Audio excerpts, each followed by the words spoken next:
അപ്പോൾ അവൻ എന്നോട് കുറേ ദിവസം കൊണ്ട് പറയുന്നുണ്ട്, ചേച്ചി ഒന്ന് മറ്റേ ചാനൽ ചെക്ക് ചെയ്യൂ എന്ന് സ്വയം പറയുന്നുണ്ട്. അപ്പോൾ ഞാൻ പറഞ്ഞു എനിക്ക് ടൈമില്ല എന്നൊക്കെ പറഞ്ഞ് ഞാൻ പല ഘട്ടങ്ങളിലും അത് ഒഴിവാക്കി. അപ്പോൾ ഇന്നലെ ഇവൻ ഇവിടെ വന്നിട്ട് നമ്മുടെ അടുത്ത് പറഞ്ഞില്ല, ഇവൻ്റെ പ്ലേ ബട്ടൺ കിട്ടിയ കഥയൊക്കെ പറഞ്ഞല്ലോ. അപ്പോൾ ഞങ്ങളിങ്ങനെ കളിയാക്കിയല്ലോ.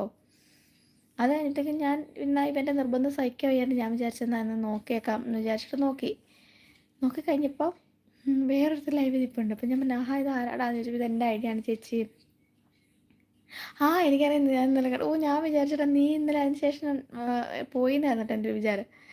അയ്യോ, അവസാനം അവൻ്റെ അല്ല നീ പേരും കൂടെ ചോദിച്ചപ്പോഴേ മറ്റവൻ്റെ പേരനായിരുന്നു ചേച്ചീന്നും കൂടെ ചോദിച്ചത്.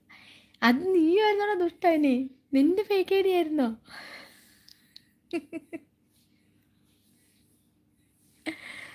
അയ്യോ,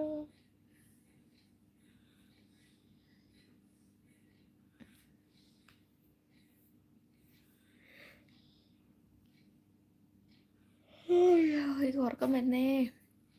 ദൈവമേ 10:30.